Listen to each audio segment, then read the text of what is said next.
Well, we will get started, and if others join, that'll be okay. As we said, we are recording it, and we'll be sending it out to everybody. But first of all, thank you. We appreciate the time, sincerely. We know these are interesting times. We certainly hope you and your families are staying well and staying safe with everything going on. We as this all began to happen over the last month or so, we started looking and hearing about companies wanting to do their part, respond to the COVID crisis in ways that they could, changing their business, modifying certain operations. And it got us thinking about what we could do as part of that.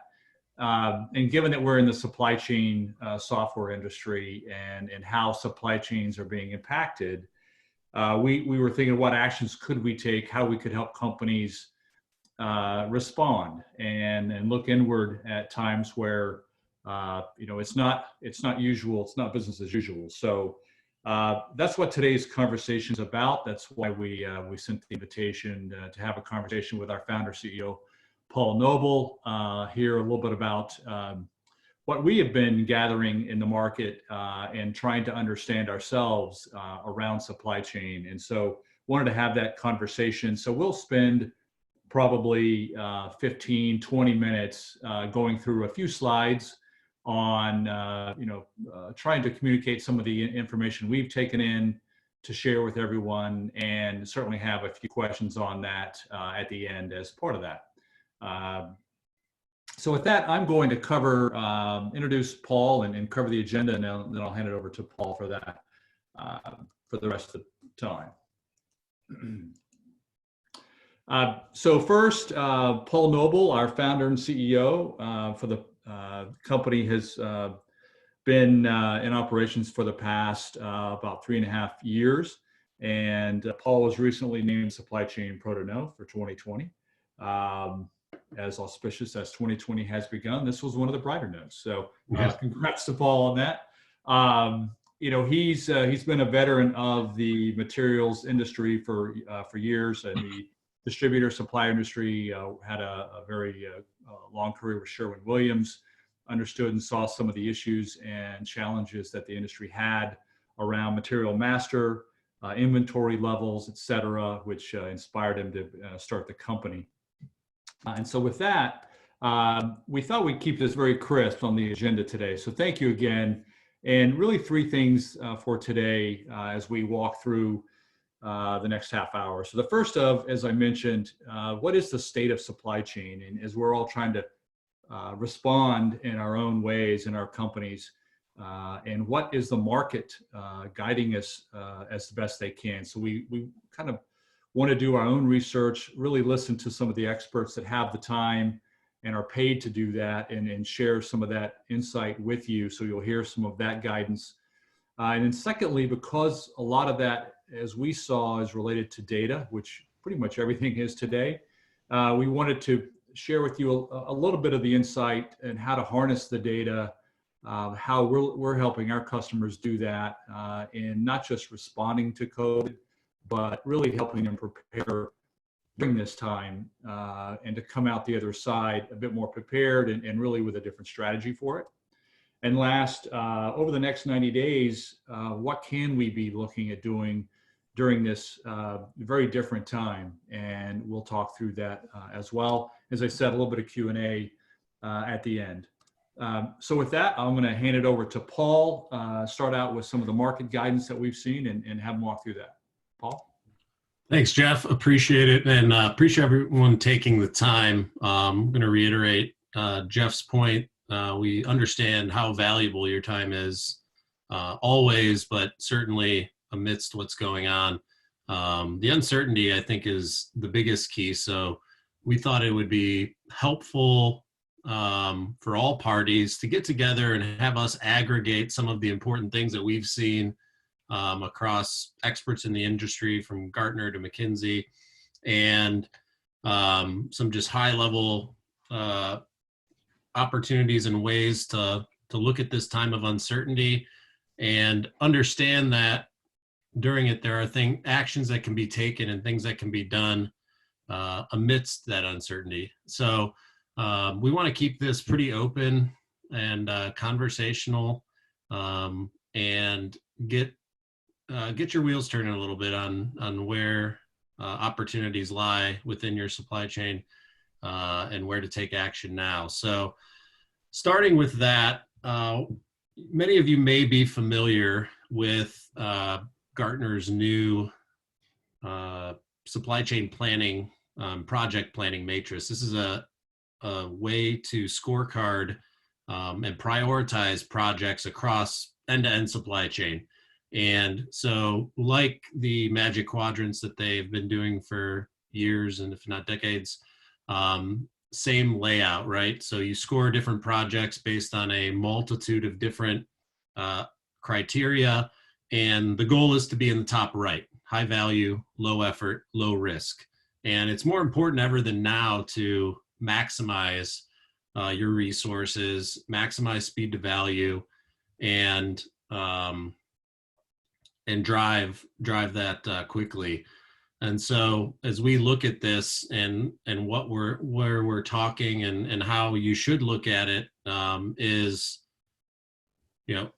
bringing fast value projects, traditional projects that have taken a long period of time to drive. Traditional methods that have a lot of upfront heavy on-premise work obviously won't work for this time period. So think about that.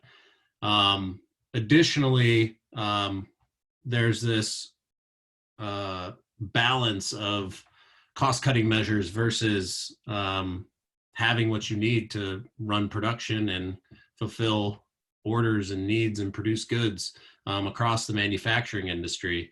And I think that there's a challenge with both. Cutting costs too much leaves you at risk to not have what you need to trust production. And going the other way is counterproductive to the long-term goals that the organizations have, and many of your organizations have. So I think as we look at key ways that you can balance the methods of cost cutting through identifying low-hanging fruit, and then building trust and accurate demand planning, where historicals won't necessarily drive the full picture for you, I think that those are things that are key. And it starts with data, as Jeff mentioned. So throughout this, there's an important relevance to understanding your data in different ways. And as we look at timing, right, there is an important piece to, again, acting where you need to now and taking action now, which is our recommendation and a pathway to do that without taking your eye off of things that are beneficial from the business. I think that there's a lot of discussions that we've had amongst analysts, customers, and partners where it's not a time to be reactive in a way that takes you off the path that will be a long-term benefit for the business. And that goes from digital transformation and digitization of your supply chain. So as you look at ways that can get the house right during this time, and take this time where you can do low resource, again, high value, low risk, and low impact from a resource perspective, those are the places to concentrate. And I think laying that foundation now is really, really important to be able to come out of this stronger than you went in. And I think that we had the opportunity on a few podcasts lately to discuss where technology plays into this. So I think for a long period of time, supply chain technology has been lagging behind other parts of the business, and It's been easy to say we'll get to it or kick the can on certain implementations of newer technology. And often one of the main reasons is, technology often requires a lot of heavy lifting, a lot of data management changes, and a lot of change management overall. And I think what we will see here, where tech has outpaced the desire to initiate change management, I think that we will see these times reward those that have invested prior and invested during this time into new technologies that can help them move faster, utilize current resources, enhance current systems, and be able to put that understanding to work coming out and get back on track sooner than later. And so as we talk about what can you do now? So we're mentioning ways that you can get operations, procurement, suppliers, all on the same page to be able to make an impact internally now, lay that important foundation, and respond moving ahead and make an impact in 2020. Go on the offensive. So as you look at what is the main challenge, right? And this is a foundational part of our business and our technology. And as we see working with customers, what inhibits taking action now? And it's very, very much driven around data. I think traditionally there have been project-based approaches to data. It's required a lot of resources and a lot of time to get data in a place where it can drive value. Our approach and our thought to this is, removing some more traditional and essential parts of this process, specifically the data cleanse, and replacing it with a data understanding. So utilizing the ability to understand data across your systems, what's there, using existing dirty data to drive value. I think it really has been, we need to get our data right to drive inventory value, inventory optimization value, procurement, categorization, and optimization. And that project-based approach just doesn't line up specifically during these times with what you need and how you can do it, and where you need to apply that time. So we are taking this approach of, all right, how can we go in, look at your existing data and not need to cleanse it before we can drive those business values? Because that's the only reason you really need to cleanse your data, is to have a greater trust there. We believed we've cracked the code on being able to do that now. So as you look at why artificial intelligence to do this, it's a mechanism for speed, scale, and accuracy.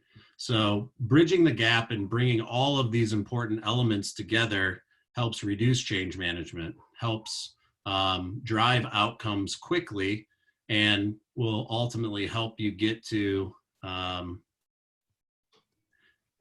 that foundation that can help you drive your Industry 4.0 outcomes.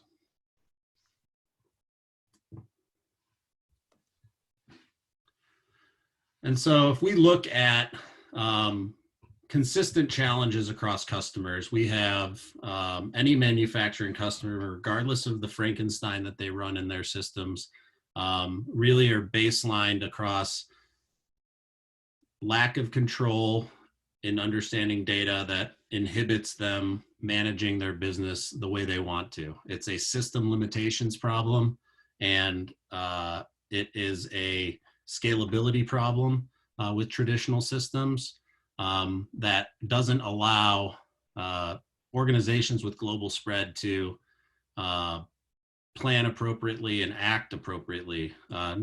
Decisions and knowledge aren't harnessed in an effective way, and it leads to overspending, over-inventorying, and it reduces trust in what you have, where you have it, and when you need it. So as we look at where these results, where we can drive results, it's again through understanding of data and the way data is treated, and applying it to the effective movements of these materials throughout the global supply chain, both historically and then taking account, most importantly, into the decisions that you're making today, often in a reactive manner to make sure that things are there. And this is what we, as we're laying this foundation, you see waves of opportunity very quickly. So you can immediately begin verifying reduction savings and putting in cost avoidance mechanisms to make sure that you're not over procuring and adding to challenges. There is a balance. It's not either or. It can be both. This is also goes into back to change management, with is what we've seen to be the most important aspect.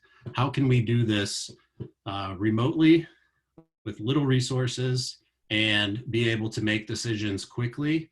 That goes about aligning incentives as well. So if you look at operations, which needs to trust that they'll have what they need, it often leads to over inventorying items, and driving out cost is really procurement's driver typically, and understanding those, the ability for those to work hand in hand, I think is now present more than ever, and is necessary because coming together through this time is essential, and it can lead to significant immediate results.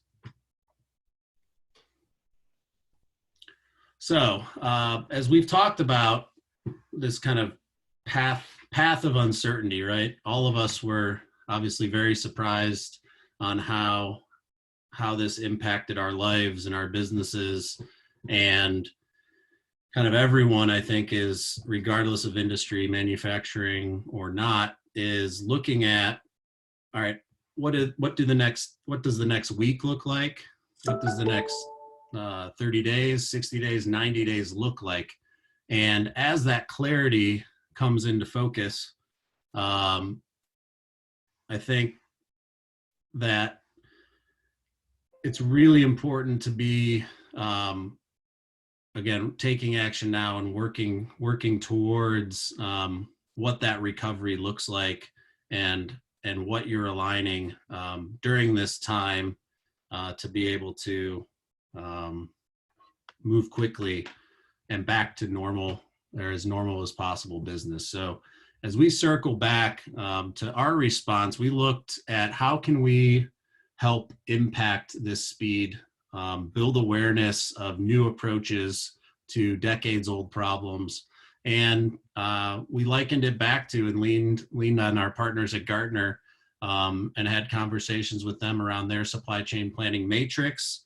And when we came out of it, we thought it was relevant to make those partnerships real now, and be able to support everyone in the remote work from home lifestyle that we're in today, and support those on the front lines that are still continuing to produce goods and ship goods throughout the world.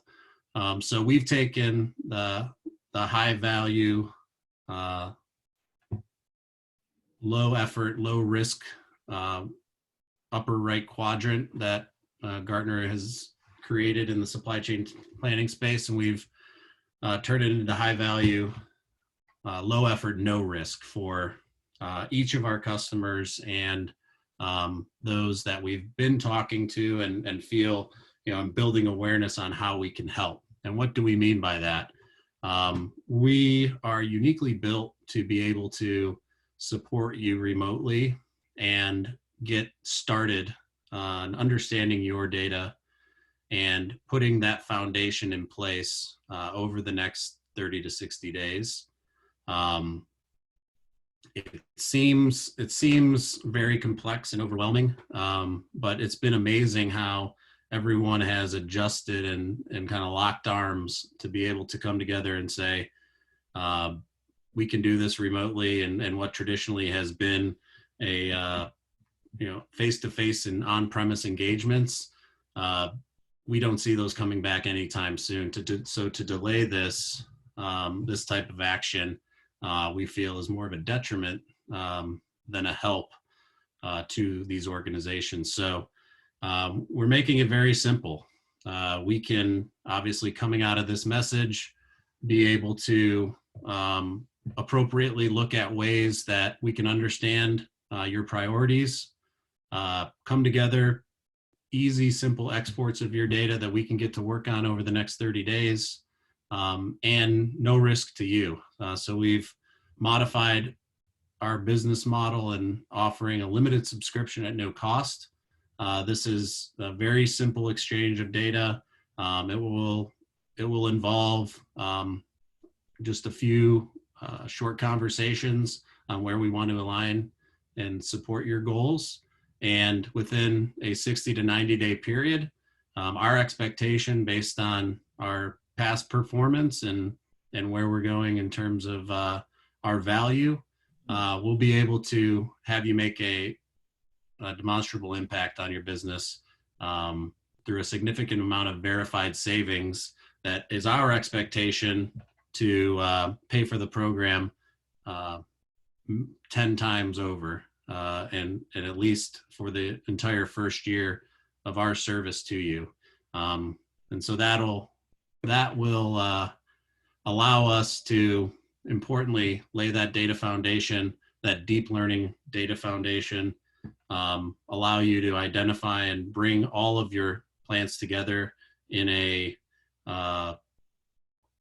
unlimited data, unlimited user, unlimited facility model, and really make an impact coming out and make your business stronger. So we wanted to take this time to address that, provide insight to where you may be able to take action in the lowest impact way possible. And again, here to support you in your efforts, because many of you out there joining today and those that will see this in a recorded fashion, we thank you all for what you're doing for us as an economy and as a society, and we want to be able to help in any way possible to make you stronger and make you smarter towards your goals. So with that, I'll pause and see if we have any questions and use the last 5 minutes or so for question and answer. And then obviously we're all here to help and available post this call. Thanks, Paul. Actually, there are a couple that I do see. Mm-hmm. The first one goes back to the data cleanse, and it's mentioning, with relative to the data, do you have to go through a traditional data cleanse of some kind? And I know we don't have a lot of time on this call, but certainly subsequent call to address this. Paul, I'll let you answer, but quickly, we didn't go into how we do the things that we do relative to our artificial intelligence and deep learning, neural net technologies. We certainly can do that if you're interested. But Paul, you want to address the data cleanse issue? Yeah, so pretty simple. Mentioned it earlier in the discussion, but we saw the data cleanse as a kind of a static project-based way that creates more maintenance issues long-term.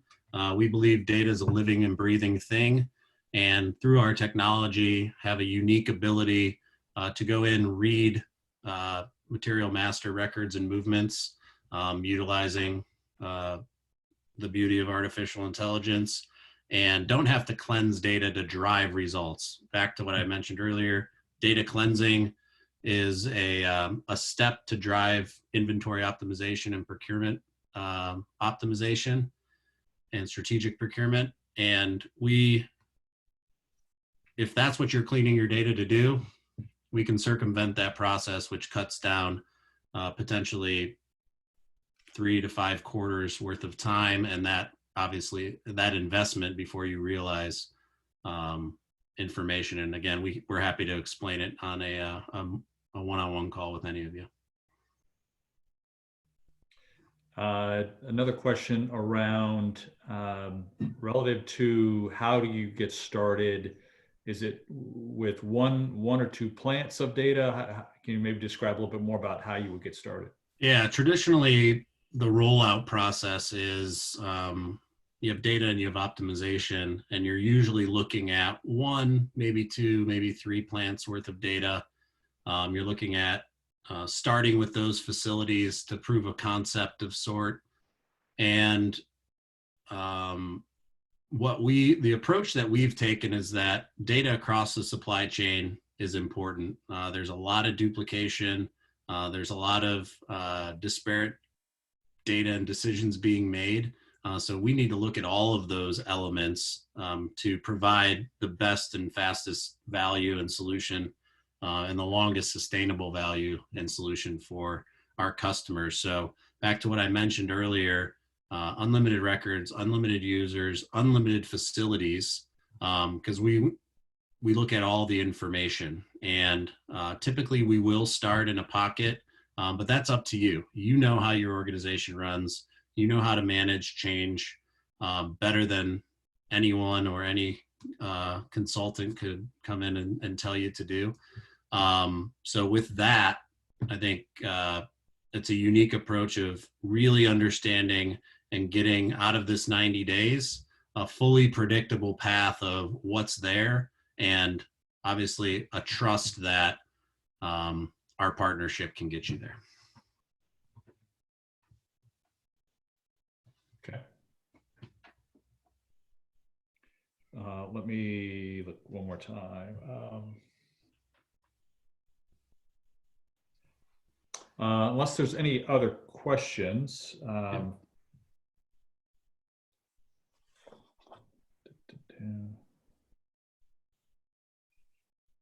Okay. All right. Well, everyone, again, thank you very much for the time, and we appreciate you joining us for the conversation. Hopefully, you found it somewhat helpful, somewhat maybe an idea or two that you wanted to explore further. Again, we're happy to continue discussions with you to talk to you about how we do things and how we are offering the platform free of charge until July to help you understand some of the data that you've got and some of the data issues. So with that, Paul, anything else you want to sign off with? No, I think we good coverage. Yeah, anything we discussed or any other questions you have, please feel free to reach out to us. I'm happy to schedule some time with myself and Jeff and our team and help dive deeper into your specific business challenges and where we can go together. And I just want to, as we sign off, and you can reach me at paul@Verusen, jeff@verusen.com, and any of the social media channels or through our website, verusen.com. And just want to say thank you. Stay positive and stay safe. Yeah. Thank you, everyone. Thank you.